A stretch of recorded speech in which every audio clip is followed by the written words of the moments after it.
예, 안녕하세요. 대한변호사협회 공인 산재전문 박중영 변호사입니다.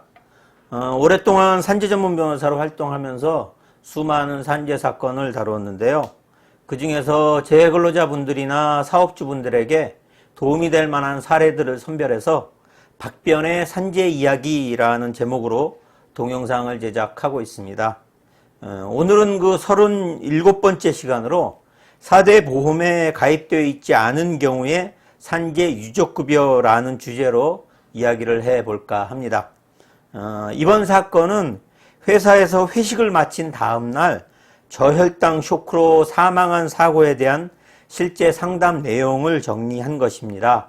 사망 근로자의 배우자가 전화로 간단한 상담을 한 후 서초동에 위치한 법률사무소 강남 상담실에서 직접 상담을 진행하였습니다. 사건 개요를 간략하게 말씀드리면 기술직 직원으로 근무하던 재해근로자가 회사 연말 회식에 참가했다가 새벽에 귀가한 후 집에서 저혈당 쇼크로 사망을 하였습니다. 유족으로는 망인의 부모와 배우자가 있었습니다. 사망 당시 회사에서는 망인에 대하여 산재보험을 비롯한 4대 보험에 가입하고 있지 않은 상태였습니다. 그러면 회사에서 사망한 것이 아니라 집에서 사망을 한 경우에도 산재 신청이 가능할까요?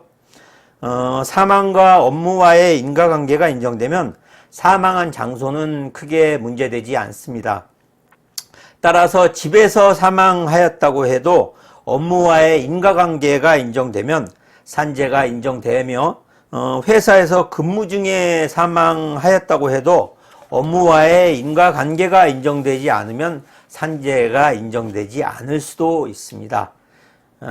그러면 4대 보험에 가입되어 있지 않은 경우에도 산재 신청을 할 수 있을까요?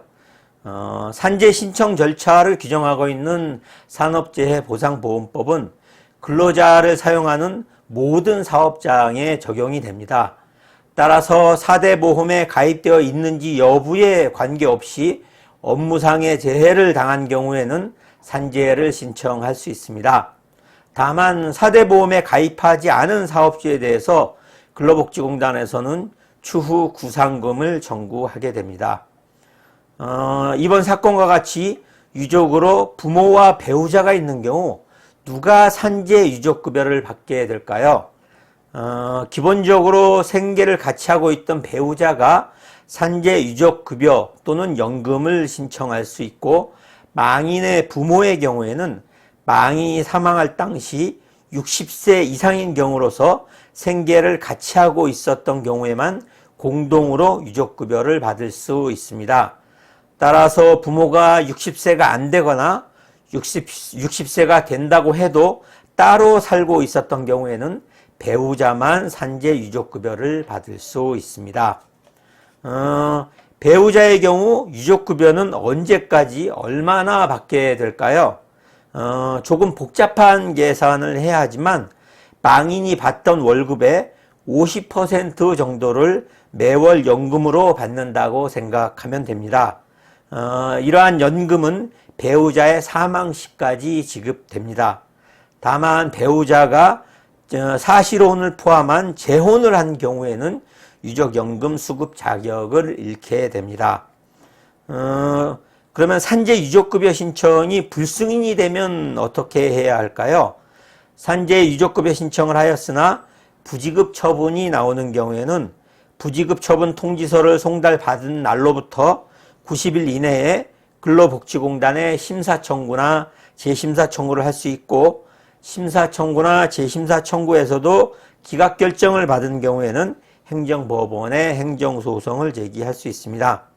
아니면 심사청구나 재심사청구를 거치지 않고 곧바로 행정소송을 제기할 수도 있습니다.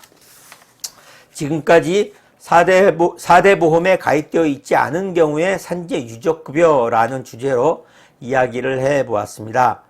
산재 유족급여 신청 절차 등과 관련해서 추가적으로 궁금하신 점 있으시면 상담 전화로 전화 주시기 바랍니다.